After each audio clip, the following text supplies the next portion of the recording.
Assalomu alaykum, hurmatli YouTube kuzatuvchilari. Bugun sizlarga bitta video qilib bermoqchiman. Ustunlarda ma'lumotlarni aytib o'tmoqchiman. Ko'rib turibsizlar, bitta tumbamiz bor. Tumbani bizda ikki xil razmeri bor, 30 lik hamda 35 ligi. Narxi ikkalasi ham $200 dan. Keyingi ustunimiz bo'ladigan bo'lsa, 200 lik ustunimiz bo'yi 3.60 bo'ladi. Sifati yaxshi qalinida. Narxi $350. Undan keyingi ustunimiz 250 lik, bu ham qalinidan. Bo'ylari 4 metr bo'ladi. Narxi $400. 300 ligimiz hozir tugab qoldi. Narxi 450 dan, o'sha qalinini sotib turdik. 350 ligimiz bo'lgan bo'lsa, bo'yi 4 metr bo'ladi. Narxi kelgan bo'lsa, akalar $500 dan. 400 lik yumalog'imiz narxi bo'ladigan bo'lsa $550. Turburchaklarimiz, bular ham o'sha sifati qalin, zo'ridan. Bu eng katta razmeri bizdagi 35 lik, bo'yi 4 metr bo'ladi.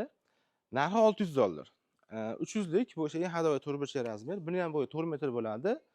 Buning narxi $550. Keyin mana turburchakni 25 ga olib qo'yganmiz.